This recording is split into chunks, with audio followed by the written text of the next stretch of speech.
Okay, good morning to all of you. This slide is visible. Please, anyone respond? Yes. Yes, sir.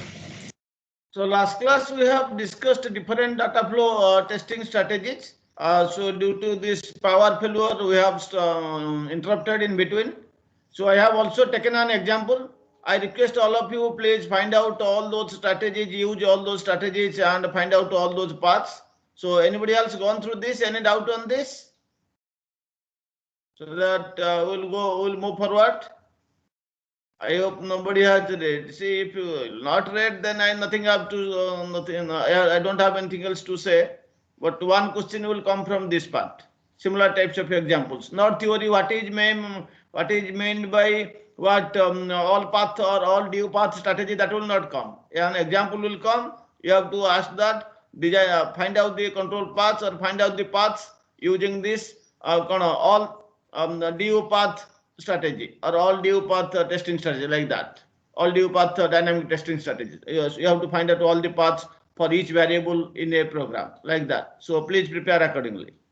Now, today we'll see the remaining portion of the last class. So several techniques I have told in the last class. The symbols I have already told you. So now we'll see what is the ordering. Which one is the strongest one? As I have already told in my last class that the strongest strategy is strongest strategy is ADUP. ADU stands for what? All due paths. Okay, all due paths. That is the strongest strategy. So you can see that is at the top. All D, not ADPU, it must be ADUP, typing mistake. That is all DU paths. Then all next standard is all use paths. Then all computational use plus some predicates, as well as all predicate use plus C uses. Then the lowest one is all C uses, all def uses, and all predicate uses. So this is the ordering. In this way, you can perform on these strategies. The highest, the strongest strategy is ADUP, all DU paths, and the lowest are of all depth, all depth and strategy, all uses. All uses means basically all computational uses and all predicate uses. They are coming at the bottom line. While selecting a test case, we need to analyze the relative strengths of various data flow testing strategies. We have already discussed in the theory. So you can see that the strength, the most important or the most or the the highest, the strongest testing strategy is ADUP, all data, all depth use path strategy, and the lowest is all computational use, all predicate use, and all depth strategies. Okay, so this is about the ordering of data flow testing strategies. Now we'll go for this other one. So this previous picture that I had shown here, the previous figure depicts the relative strength of the data flow strategies. In that figure, you can see that the relative strength of testing strategy reduces along the direction of the arrow. It reduces along the direction of the arrow. You can see highest is ADPU. Then again, this is the strongest strategy. Then AU is less. It is what you can say less strength than ADUP, like that. So the strengthness, it reduces when you are going down the arrow. So in this figure, the relative strength of testing strategies reduces along the direction of the arrow. It means that I have already told you all due paths is the strongest criterion for selecting the test cases, and this is ADUP, the strongest one, and the weakest strategies are all computational use, all predicate use, and all depth. Those strategies are the weakest data flow testing strategies. All right, this is about the ordering of data flow testing strategies. Now we'll go to the another kind of dynamic testing strategy, that is loop testing. Let's see, what do you mean by loop testing? So loop testing, it can be viewed as an extension to the branch coverage. We have already discussed statement coverage, branch coverage, condition coverage, etc. So loop testing, it can be viewed as an extension to the branch coverage based testing. And you know, in programming languages, loops are very much important. So the loops are very much important in the software from the testing point of view. You must thoroughly test the loops. If you do not test the loops properly, then what will happen? Some bugs can still remain undetected. They will move from one page to another page, or they will be simply unnoticed. Loop testing can be done effectively while performing development testing or unit testing on a module. Okay, so while you are performing unit testing, at the same time you can also perform loop testing. So loop testing can be done effectively while performing development testing or unit testing by the developer on a module. Sufficient test cases should be designed to test every loop thoroughly. Please remember, so you have to design sufficient number of test cases to test each and every loop present in the program thoroughly. Let's see what kind of loops you might encounter while developing a program. Accordingly, how you will perform the testing of the different loops. So there are normally 4 different kinds of loops. They may be present in a program. Let's see how each kind of loop is tested.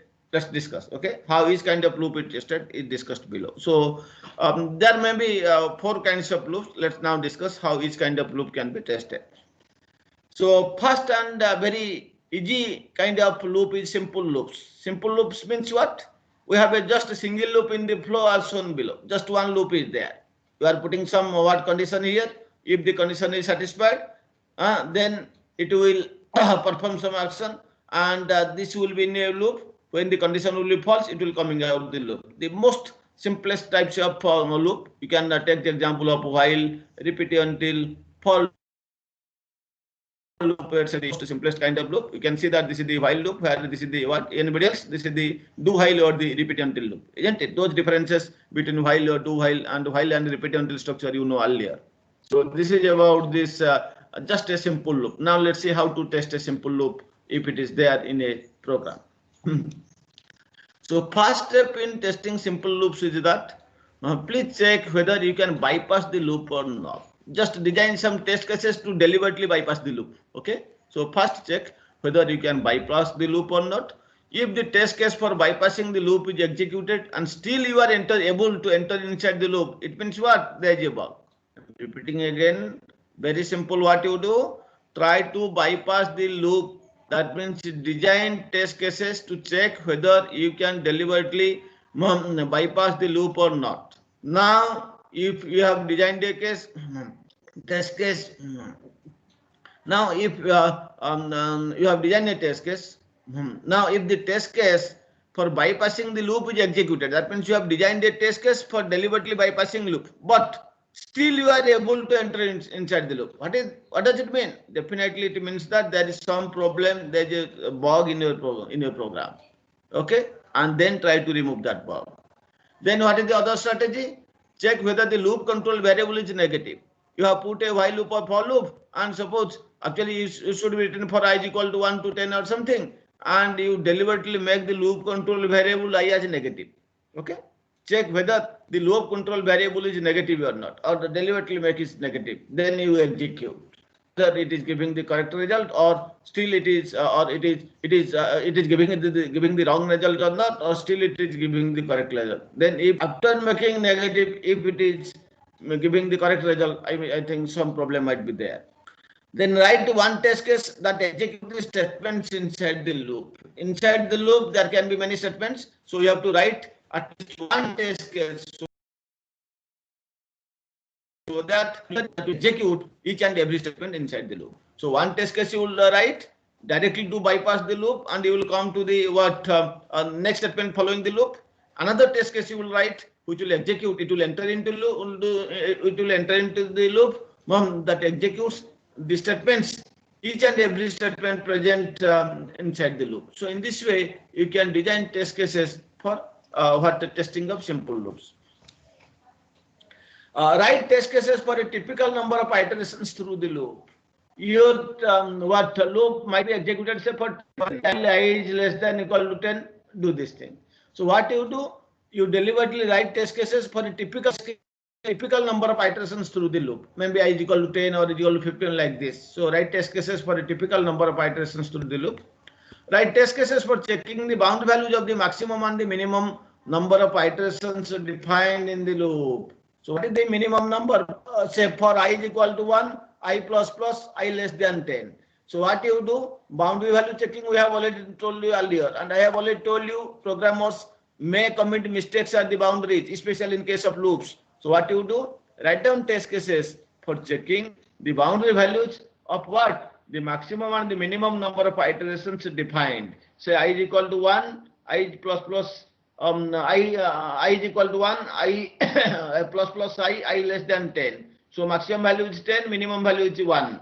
Okay. So you have to write down test cases for checking the boundary values for the minimum value as well as the maximum value of the iterations in the loop. It means we should test for what? Which values? Boundary value I have already told you. I have to write down test case for the minimum value, minimum minus 1 value, minimum plus 1 value. Similarly, I have to design test cases for maximum value, maximum minus 1 value, and maximum plus 1, this value, number of iterations through the loop. So if your for loop is for I is equal to 1, plus plus I is less than 10, what I should do? I should test for 1, then 0, 2, and similarly then what 9 and 11. So in this way, we have to design test cases which will execute the which will check the boundary values of the maximum and the minimum number of iterations. So, tracking test cases, the boundary values of the maximum and the number of iterations in the loop, maybe max and min. Okay, say max and min.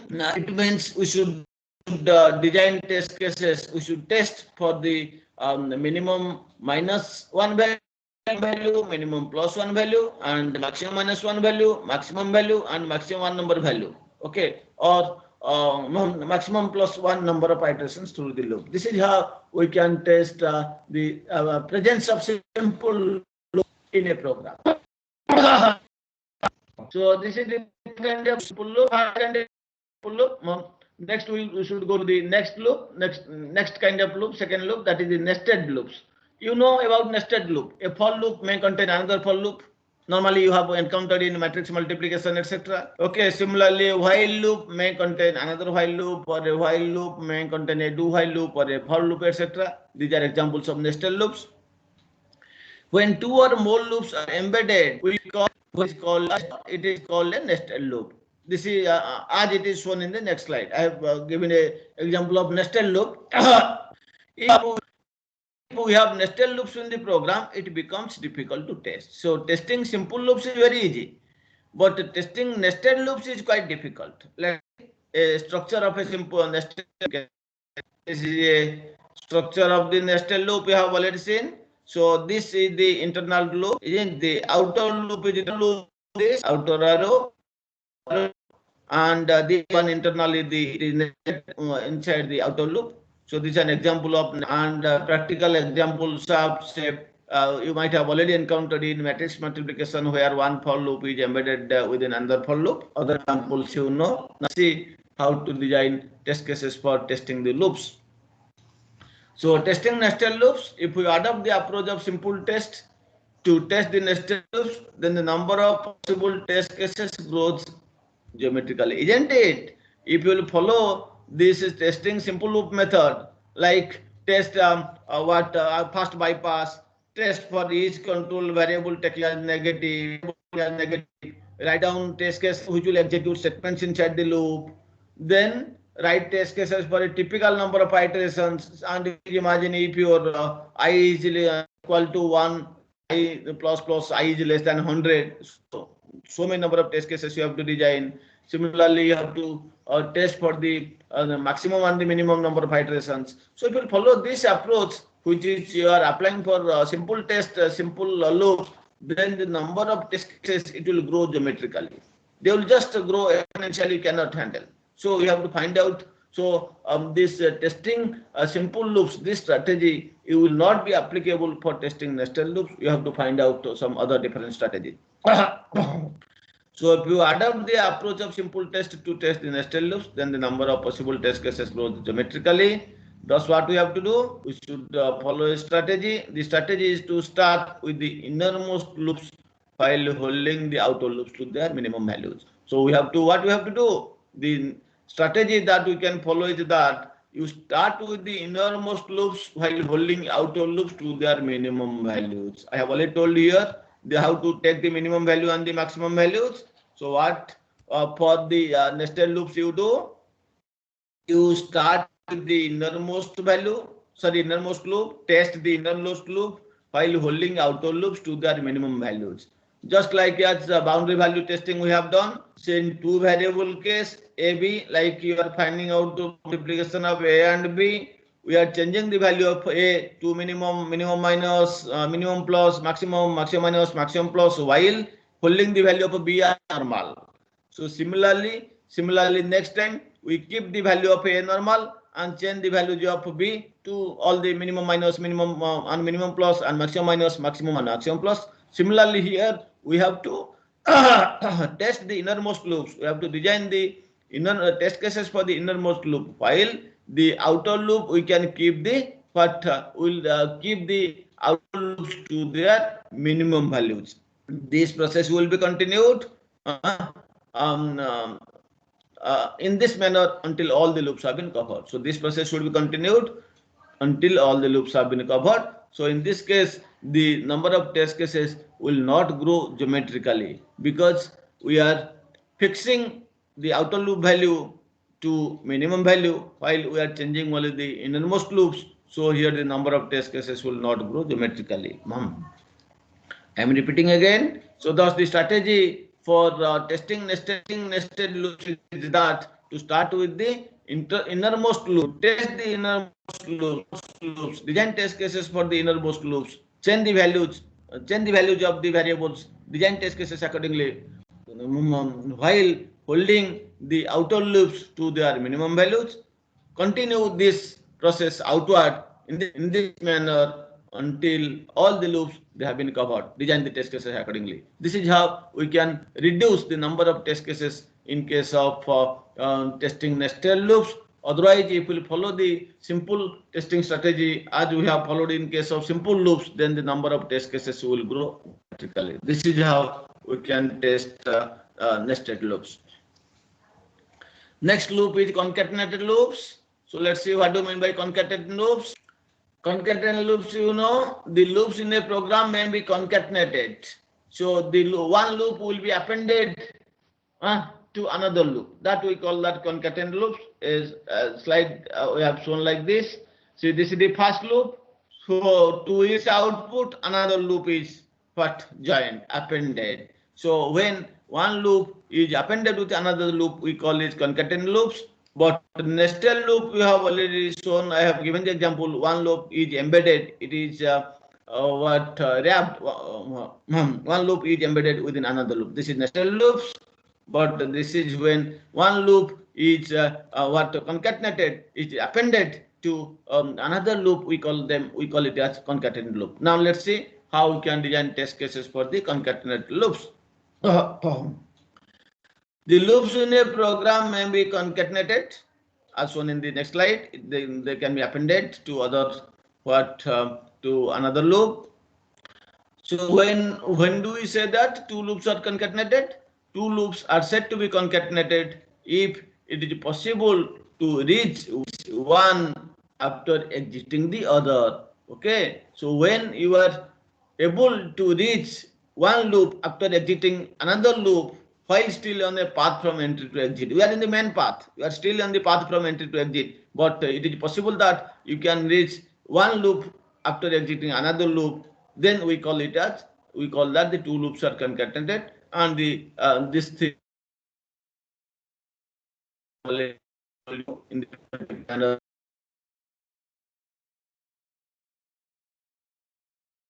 in the figurative loop. For that, one for loop is there, and after exiting from that, another for loop is there. So in your writing programs, you have already having experience. You will discuss that one. Our interest is here how to design test cases for concatenated loops. So two loops are concatenated if it is possible to reach one after exiting the other, else still on a path from entry to exit.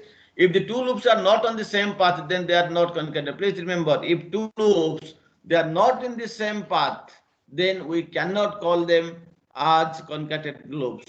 In order to be in order to say that they are concatenated loops, they must lie, the loops must lie in the same path. So if the two loops are not on the same path, then they are not concatenated. The two loops on the same path may or may not be independent. Okay, they may be independent, they may not be independent. So the two loops on the same path may or may not be independent. Now, if the loop control variable, for example, one loop is used for controlling another loop, then they are concatenated. But nested loops should be treated like nested only. I have already shown you the difference between nested loop and the concatenated loops. Here it is told that if the loop control variable, say I, for one loop, for the first loop is used for controlling another loop, the second loop, then they are concatenated. But please remember, nested loops should be treated like nested only. You should not treat nested loops as concatenated loops. Okay. Now let's see how these concatenated loops can be tested. How you can design test cases for concatenated loops. The concatenated loops may be treated as a sequence of two or more number of simple loops, isn't it? Just look at the figure. This is one simple loop, first loop. This is another simple loop, second one. So no problem. So I can consider these two concatenated loops as two simple loops, joining or appending two simple loops, isn't it? Combining two simple loops. So I can apply the principle of testing simple loops here. That means this first loop I can apply this simple loop testing, and then when this is over, I can apply simple testing for this method. So here, since these are concatenated loops, means the concatenation of two simple loops, so I can straightforward, I can directly apply the principle of testing for simple loops to the testing of concatenated loops. The concatenated loops may be treated as a sequence of two or more numbers of simple loops. So the strategy for testing of simple loops may be directly extended to testing of the concatenated loops. So this is very simple. Okay. So suppose there are three loops, they are concatenated. So you have to use what the strategy for testing of the simple loops to testing of these three concatenated loops. Okay, about how you can perform testing of concatenated loops. So so three categories of loops we have seen: simple loop, nested loop, and concatenated loop. And last kind of is unstructured loop. Structure exists to represent the loop. So unstructured loops, this type of loops is really impractical to test because there is no proper structure. They are neither simple nor concatenated, nor they are embedded or this they are not what we can say nested. So this type, yes, this type of loops it's really very much impractical to test. Okay. So this type of loops is really impractical to test. They must be redesigned or at least converted into simple or concatenated loops. So this type of loops, they must be redesigned or at least they have to be converted into the simple loops or concatenated loops. You have to just convert it. You have to represent these loops. You have to rewrite the program in such a way that they should be converted into simple loops or concatenated loops. Okay. So today we have discussed about this dynamic data flow testing strategies. Okay. We have last class we have discussed this dynamic data flow testing strategies with an example. We have presented the ordering of different data flow testing strategy. Which one is the most strongest one? Which one is the weakest one? We have also discussed different types of loop testing strategies. So these things we have seen last class and today. So Now please see this concept which I have taken from this Naresh Chauhan book, from this white box testing. So in this way, we have finished all these white box testing strategies. Okay. In this way, we have finished all the white box testing strategies. So I think there is some work. We'll stop here, and next class we'll go for this. What we can say this. Static testing. See, the white box testing strategies are the either black box or white box you take. These are normally told as dynamic testing strategies. Why? Because these test cases will vary from project to project, from software to software, from system to system. But there are some strategies which you can follow independent of your project, independent of your software, independent of your program. So those testing strategies are known as static testing strategies. So in your book you will see black box testing and white box testing. They are coming under your dynamic testing. Why dynamic? Because the testing is based on what system to system, software to software, or from program to program. If the project varies, if the project changes or the software changes or the system changes, you have to generate different kinds of test cases. But when we'll use some static testing techniques, these are fixed testing techniques, they are applicable to all kinds of software or projects or systems, then then these kinds of testing techniques are known as static testing techniques.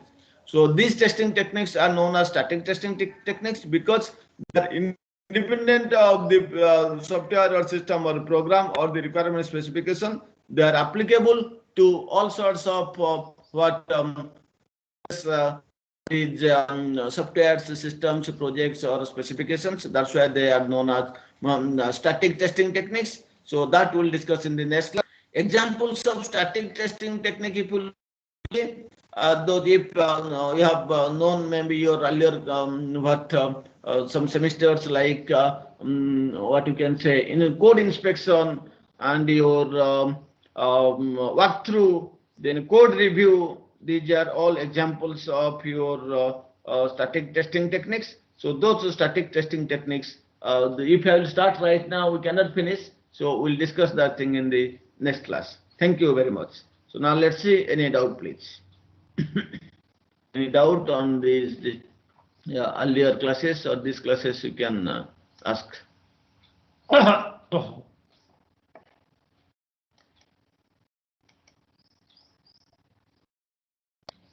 Okay, so you have to practice actually. So you take any program actually. Any program you take, apply all those data flow testing strategies, generate the test cases accordingly. One question will come in the examination from this portion. Okay, so if there are no more questions, then we have to stop here.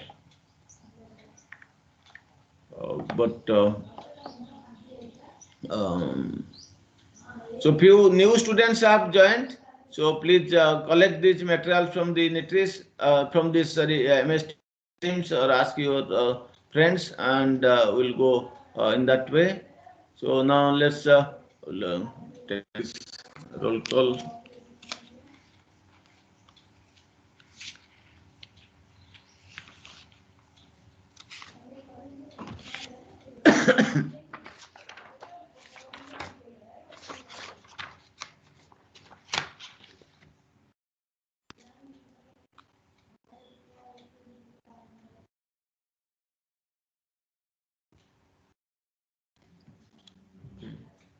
So we'll stop recording.